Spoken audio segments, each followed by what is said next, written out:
ప్రపంచవ్యాప్తంగా అనేక సవాళ్లు నెలకొన్న తరుణంలో ఇతర దేశాలతో కలిసి ముందుకు సాగాలని భారత్ నిర్ణయించినట్లు రక్షణ మంత్రి రాజ్నాథ్ సింగ్ తెలిపారు. ప్రతికూల పరిస్థితుల్లో భాగస్వామ్య దేశాలతో సహకారాన్ని ఉన్నత స్థాయికి తీసుకెళ్లాల్సిన అవసరం ఉందన్నారు. జోధ్పూర్లో తరంగ్ శక్తి పేరుతో నిర్వహిస్తున్న విన్యాసాలను తిలకించిన రాజ్నాథ్ వాయుసేనను అభినందించారు.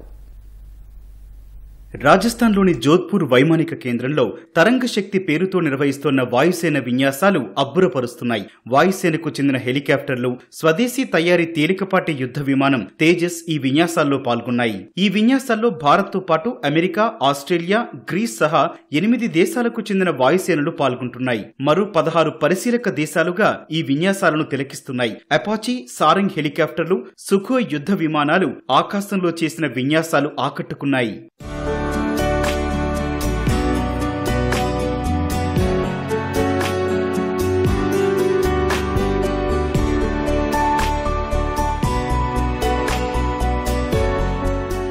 జోధ్పూర్ వైమానిక కేంద్రంలో గత నెల 30న తరంగ శక్తి పేరుతో వైమానిక విన్యాసాలు ప్రారంభమయ్యాయి. ఈ నెల 14వ తేదీ వరకు జరగనున్నాయి. రక్షణ మంత్రి రాజ్నాథ్ సింగ్ ఈ విన్యాసాలను తిలకించారు. ఈ సందర్భంగా వాయుసేనను ఉద్దేశించి మాట్లాడిన ఆయన వివిధ దేశాలతో స్నేహపూర్వక సంబంధాలను పెంచుకోవాల్సిన ఆవశ్యకతను గుర్తు చేశారు. ప్రపంచవ్యాప్తంగా ప్రస్తుతం నెలకొన్న సవాళ్లను దృష్టిలో ఉంచుకొని అన్ని దేశాలు తమ భాగస్వామ్యాన్ని, సహకారాన్ని మెరుగుపరుచుకోవాల్సిన అవసరం ఉందన్నారు. ప్రస్తుతం అనేక దేశాల్లో యుద్ధాలు జరుగుతున్నాయని, ఈ తరుణంలో ప్రపంచ దేశాలతో కలిసి ముందుకు సాగాలని భారత్ లక్ష్యంగా పెట్టుకున్నట్లు రక్షణ మంత్రి రాజ్నాథ్ తెలిపారు.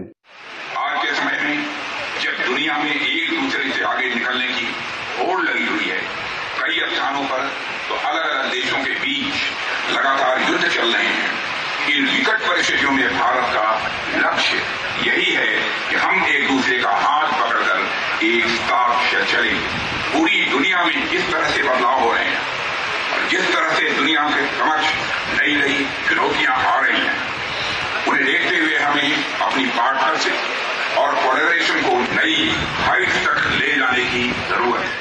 తేలికపాటి యుద్ధ విమానాలు, సెన్సార్లు, రాడార్ల తయారీలో భారత్ స్వావలంబన దిశగా సాగుతోంది. గతంలో ఇతర దేశాల నుంచి ఆయుధాలు, పరికరాలను దిగుమతి చేసుకునే భారత్ ఇప్పుడు 90కి పైగా దేశాలకు రక్షణ ఉత్పత్తులను ఎగుమతి చేస్తోంది. తారంగ్ శక్తి విన్యాసాల సందర్భంగా రక్షణ శాఖ ఎగ్జిబిషన్ ఏర్పాటు చేసింది. అందులో స్వదేశీ తయారీ ఆయుధాలు, యుద్ధ విమానాలను ప్రదర్శనకుంచారు. స్నేహపూర్వక దేశాల మధ్య భారత్ తయారీ రక్షణ ఉత్పత్తులను ప్రోత్సహిస్తూ ప్రపంచవ్యాప్తంగా ఎగుమతులను పెంచుకోవాలని లక్ష్యంగా పెట్టుకుంది.